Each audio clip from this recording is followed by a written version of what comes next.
अस्सलाम वालेकुम everyone, I hope you all are doing well. आज हम इस लेक्चर अपना स्टार्ट करते हैं चैप्टर नंबर 3 का केमिकल बॉन्ड। तो सबसे पहले बताती हूँ कि केमिकल बॉन्ड होता क्या है। बॉन्ड किन किन के दरमियान बनता है? हमेशा दो एटम्स के दरमियान पे बनता है। जब दो एटम मिलते हैं तो वो आपस में बॉन्ड बना लेते हैं।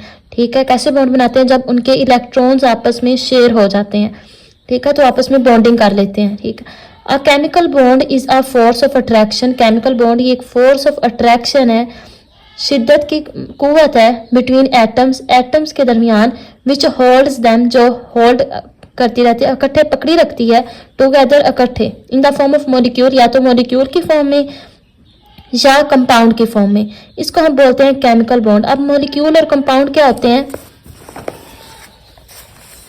ये देखें, मॉलिक्यूल क्या होता है? जिसमें दो एटम सेम तरह के हो, जिसमें इसमें दो हाइड्रोजन है, दोनों एटम है वो दोनों ही हाइड्रोजन है, मतलब सेम है, ये इसलिए मॉलिक्यूल है। और अब जब दो मुख्तलिफ एटम होंगे, जैसे इसमें हाइड्रोजन भी और ऑक्सीजन भी है, तो इसलिए ये कंपाउंड है। जिसमें दो सेम तरह के एटम हो वो एलिमेंट होता है या मॉलिक्यूल होता है, और जिसमें दो मुख्तलिफ तरह के एटम हो वो कंपाउंड होता है। तो केमिकल बॉन्ड की ये डेफिनेशन है कि ये फोर्स ऑफ अट्रैक्शन है, एटम्स के दरमियान शिद्दत होती है, कुव्वत होती है, ठीक है, जो कि उनको होल्ड, एक इकट्ठे पकड़ी रखती है, मॉलिक्यूल की फॉर्म में या कंपाउंड की फॉर्म में।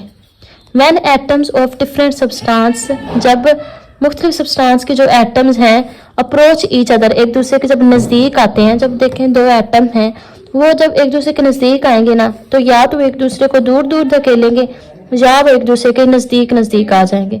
तो यही लिखा हुआ है, देयर आर टू पॉसिबिलिटीज, तो दो तरह के मुमकिनात होते हैं। दे में अट्रैक्ट और रिपेल ईच अदर, या तो वो दो एटम एक दूसरे को अट्रैक्ट करेंगे या वो एक दूसरे को दूर दूर करेंगे। If the force of attraction between them dominate the force of repulsion, तो कह रहे हैं कि अगर जो फोर्स ऑफ अट्रैक्शन है उनके दरमियान वो डोमिनेट हो गया, ज्यादा हो गया, किससे? रिपल्शन से, the energy of the system gets lowered, तो एनर्जी क्या हो जाएगी? वो कम हो जाएगी। And as a result of the two atom will react to form a new molecule, और इसी तरह दो एटम मिलकर एक नया मॉलिक्यूल बना लेंगे। ठीक है, the two atom simply move from each other, एक दूसरे के साथ मूव करते हैं। अब उसके बाद ये इंपॉर्टेंट इन्फॉर्मेशन भी दी हुई है, ये भी पढ़ लेते हैं। The arrangement of electrons, electrons की जो अरेंजमेंट है around the nucleus of an atom, atom के न्यूक्लियस के इर्द गिर्द, इन शेल, शेल में या सब शेल में, इसको हम बोलते हैं इलेक्ट्रॉनिक कन्फिग्रेशन। सिंपल क्या इलेक्ट्रॉनिक कन्फिग्रेशन कि जो इलेक्ट्रॉन्स की जो तरतीब है ना, इलेक्ट्रॉन्स की अरेंजमेंट हमने करनी है, इसको हम बोलते हैं इलेक्ट्रॉनिक कन्फिग्रेशन। अब टाइप्स ऑफ बॉन्ड्स, तीन तरह के बॉन्ड्स होते हैं, आयनिक बॉन्ड, कोवलेंट बॉन्ड और कोऑर्डिनेट कोवलेंट बॉन्ड। सबसे पहले है ionic bond. This chemical bond is formed as a result of tendency of atom के, टेंडेंसी कहते हैं रुझान को। ठीक है, ये जो केमिकल बॉन्ड है ये कब बनता है? जब एटम्स के पास रुझान होता है, tendency of atom to lose और गेन इलेक्ट्रॉन, कि या तो एटम वो इलेक्ट्रॉन को लूज करे या गेन करे, मीन्स या तो हासिल करें या उसको गवा दें। ठीक है, तो एटम्स के पास रुझान होता है to acquire the electronic configuration, फिर वो क्या कर लेते हैं? हासिल कर लेते हैं। एक्वायर मतलब हासिल कर लेते हैं इलेक्ट्रॉनिक कन्फिग्रेशन। इलेक्ट्रॉनिक कन्फिग्रेशन को मीन्स एटम्स की अरेंजमेंट को, इलेक्ट्रॉन्स के अरेंजमेंट को। Of the nearest noble gas, जो सबसे नज़दीक तीन नोबल गैस है उसकी इलेक्ट्रॉनिक कन्फिग्रेशन। हमने पढ़ा था कि नोबल गैस में या तो 2 इलेक्ट्रॉन होते हैं या 8 इलेक्ट्रॉन होते हैं। ठीक है, तो ये आयनिक बॉन्ड क्या होता है कि एटम या तो पूरे का पूरा इलेक्ट्रॉन या दे देता है या पूरे का पूरा इलेक्ट्रॉन ले लेता है। ठीक है, इसको बोलते हैं आयनिक बॉन्ड। ठीक है, तो वो क्या करता है? जब इलेक्ट्रॉन दे देता है या ले लेता है, इससे क्या होता है? वो हासिल कर रहा होता है इलेक्ट्रॉनिक कन्फिग्रेशन को। ठीक है, because this is a more stable electronic structure, क्योंकि ये बहुत स्टेबल है। या तो वो अपने पूरे 2 इलेक्ट्रॉन कर लेगा या पूरे 8 इलेक्ट्रॉन कर लेगा, क्योंकि हमें पता है कि शेल में मैक्सिमम 8 इलेक्ट्रॉन आते हैं या मैक्सिमम 2 इलेक्ट्रॉन आते हैं। ठीक है, तो वो क्या कर लेगा? वो इलेक्ट्रॉनिक कन्फिग्रेशन को कंप्लीट कर लेगा, अपने आप को स्टेबल कर लेगा, सुकून में कर लेगा। ठीक है, तो सिंपल क्या है, आयनिक बॉन्ड क्या होता है कि या तो एटम अपना पूरे का पूरा इलेक्ट्रॉन दे दे या ले ले, इसको हम बोलते हैं ionic bond. Let us take the example of the formation of simple and important compound sodium chloride. अब हम मिसाल लेते हैं, एक बहुत ही इंपॉर्टेंट कंपाउंड और सादा सा कंपाउंड है जिसका नाम है सोडियम क्लोराइड, ठीक है, NaCl, जिसको हम आम साल्ट भी कहते हैं, जो हम टेबल साल्ट जो हम घरों में इस्तेमाल करते हैं। This compound is formed when the element sodium and chlorine. ये कंपाउंड कब बनता है? जब सोडियम और क्लोरीन की आपस में रिएक्ट करते हैं केमिकली, किमियाई तौर पर, ठीक है। तो the electronic configuration of these elements, अब इसकी इलेक्ट्रॉनिक कन्फिग्रेशन दिखाई हुई है, ठीक है। अब मैं पहले आपको दिखा दूं इसके स्ट्रक्चर के बारे में, फिर आपको ये इस तरफ आती हूँ। तो ये देखें, सोडियम का जो टोटल एटॉमिक नंबर होता है ना, वो 11 होता है, ठीक है। अब इसने अपनी इलेक्ट्रॉन्स के अरेंजमेंट ऐसे किए होते हैं, जो सबसे पहला शेल है ना, उसमें 2 इलेक्ट्रॉन मैक्सिमम आ सकते हैं, दूसरे में 8 आ सकते हैं मैक्सिमम, ठीक है। 8 से ज़्यादा नहीं आ सकते दूसरे शेल में, ये हमने पढ़ा था जब हमने शेल्स के बारे में डिस्कस किया था।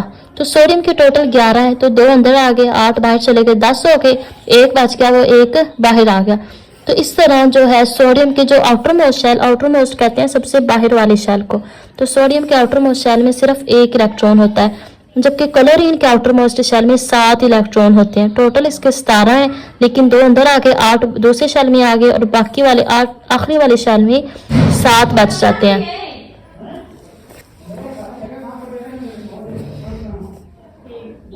आखिरी वाले शेल में इस तरह 7 बच जाते हैं। तो यहाँ पर देखें, सोडियम का 11 एटॉमिक नंबर है, जैसे मैंने आपको अभी पिक्चर में दिखाया कि फर्स्ट शेल में 2 इलेक्ट्रॉन होते हैं, सेकंड शेल में 8 होते हैं, और थर्ड शेल में 1 होता है। इसी तरह क्लोरीन के फर्स्ट में 2 है, सेकंड में 8 है, और तीसरे में 7 है, ठीक है। An electron from the outermost shell of sodium atom is transferred to the outermost shell of chlorine atom। जो अब सोडियम का जो आउटरमोस्ट शेल में जो इलेक्ट्रॉन होता है, वो ट्रांसफर हो जाता है क्लोरीन के आउटरमोस्ट शेल में, जिसमें आपको अभी दिखाती हूँ। वो कह रहे हैं कि ये जो सोडियम का जो आउटरमोस्ट शेल में 1 इलेक्ट्रॉन है, वो पूरे का पूरा ट्रांसफर हो जाएगा इस क्लोरीन के एटम में, क्योंकि इसमें 7 है, 1 जब इधर आ जाएगा तो इसके पूरे 8 हो जाएंगे, ये स्टेबल हो जाएगा, इसकी जो नोबल गैसेस हैं वो कंप्लीट इसकी इलेक्ट्रॉनिक कन्फिग्रेशन हो जाएगी। इसलिए जो सोडियम है, ये अपना इलेक्ट्रॉन इसको दे देता है, ये पूरा कर लेता है अपना। Both these atoms acquire the electronic configuration, इस तरह दोनों एटम्स अपनी अपनी इलेक्ट्रॉनिक कन्फिग्रेशन को हासिल कर लेते हैं of their nearest noble gases. अब electron plus chlorine, sodium atom है, सोडियम एटम जब इसने क्या किया, इलेक्ट्रॉन को अपना लूज किया, इसके ऊपर खुद को ऊपर पॉजिटिव चार्ज आ गया। ये मैंने पहले भी बताया था कि जब इलेक्ट्रॉन लूज करते हैं तो उसके ऊपर पॉजिटिव चार्ज आता है, और जब एक गेन करता है तो उसके ऊपर नेगेटिव चार्ज आता है। तो क्लोरीन ने जब इलेक्ट्रॉन लिया तो उसके ऊपर माइनस चार्ज आ गया, और सोडियम ने इलेक्ट्रॉन दिया था जिसकी वजह से सोडियम के ऊपर प्लस चार्ज आ गया। अब इन दोनों को रिएक्शन करेंगे तो ये हमारे पास चीज़ बन जाएगी, सोडियम के ऊपर प्लस और क्लोरीन के ऊपर माइनस आ गया। अब ये वही स्ट्रक्चर बताया हुआ है जो मैंने आपको दिखाया रजिस्टर पे। इसमें क्या है कि सोडियम के यहाँ पर क्या बनाया हुआ है, यहाँ पर डायरेक्ट आउटरमोस्ट शेल बनाया हुआ है, ठीक है। सोडियम के आउटरमोस्ट शेल में 1 इलेक्ट्रॉन है, जबकि क्लोरीन के आउटरमोस्ट शेल में 7 है। तो ये जो 1 है वो ये ले लेगा, तो क्या होगा, सोडियम के ऊपर प्लस चार्ज आ जाएगा, क्लोरीन के ऊपर माइनस आ जाएगा। क्यों? क्योंकि इसने दिया इसके ऊपर प्लस आया, इसने लिया इसके ऊपर माइनस आ गया, ठीक है। अब ये मिलकर इसके ऊपर पॉजिटिव, इसके ऊपर माइनस चार्ज हम लिख देंगे। Similarly, sodium also react with fluorine and bromine to give sodium fluoride and sodium bromide। इसी तरह सोडियम फ्लोरीन के साथ भी रिएक्ट करता है, ब्रोमीन के साथ भी रिएक्ट करता है। जब इनके साथ करता है तो क्या बनता है, सोडियम फ्लोराइड और sodium bromide. It should be noted here that an electron और इलेक्ट्रॉन्स, या 1 इलेक्ट्रॉन या इलेक्ट्रॉन जब ज़्यादा होंगे, which take part in a chemical reaction, वो टेक पार्ट करते हैं केमिकल रिएक्शन में, come only from the outermost shell of the atoms. वो कब नज़दीक आते हैं, उनके सिर्फ आउटरमोस्ट शेल में। Sodium chloride formed as a result of chemical reaction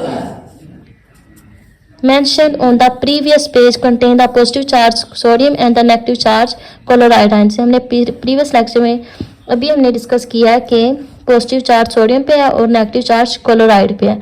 अब ये यहाँ से डेफिनेशन बनती है इसकी आयनिक कंपाउंड की, यहाँ से लेकर इतनी। These oppositely charged ions are then held together by the electrostatic force of attraction। अब ये ऑपोजिटली चार्ज हुए क्योंकि एक के ऊपर प्लस है दूसरे के ऊपर माइनस है, जिसकी वजह से ये ऑपोजिटली चार्ज होंगे। ये जो ऑपोजिटली चार्ज एक दूसरे के साथ मिलते हैं किस फोर्स के साथ? इलेक्ट्रोस्टैटिक फोर्स ऑफ अट्रैक्शन के साथ। ठीक है, the chemical bond thus formed, इनके दरमियान बॉन्ड बन जाता है, उसको हम नाम दे देते हैं आयनिक बॉन्ड का या इलेक्ट्रोवेलेंट बॉन्ड का। And the compounds having such a bond, और उस कंपाउंड को क्या नाम दे देते हैं? आयनिक कंपाउंड का। अब calcium and alkaline earth metal, calcium ये एक अल्कलाइन अर्थ मेटल है, लूजेस 2 इलेक्ट्रॉन, ये 2 इलेक्ट्रॉन लूज करता है। जब ये 2 इलेक्ट्रॉन लूज करता है तो ये क्या बनाता है? Calcium chloride. ठीक है, अब ये मिसाल हम डिस्कस करते हैं तो आपको क्लियर होगा। ये कैल्शियम है, कैल्शियम के आउटर मोस्ट शेल में 2 इलेक्ट्रॉन होते हैं। क्लोरीन के हमने ऑलरेडी देख लिए हैं, क्लोरीन के आउटर मोस्ट शेल में 7 होते हैं, तो एक कैल्शियम है और 2 क्लोरीन है। ठीक है, तो क्या होगा? ये 2 जो इलेक्ट्रॉन है ये क्या करेगा? एक इसको दे देगा, एक इसको दे देगा, तो क्या होगा? ये अपनी जो इलेक्ट्रॉनिक कॉन्फ़िगरेशन है उनकी कंप्लीट हो जाएगी, इधर भी 8 हो जाएंगे, इधर भी 8 हो जाएंगे। इन्होंने अपनी नोबल गैसेस वाली जो स्टेबिलिटी थी वो अटेन कर ली, हासिल कर ली।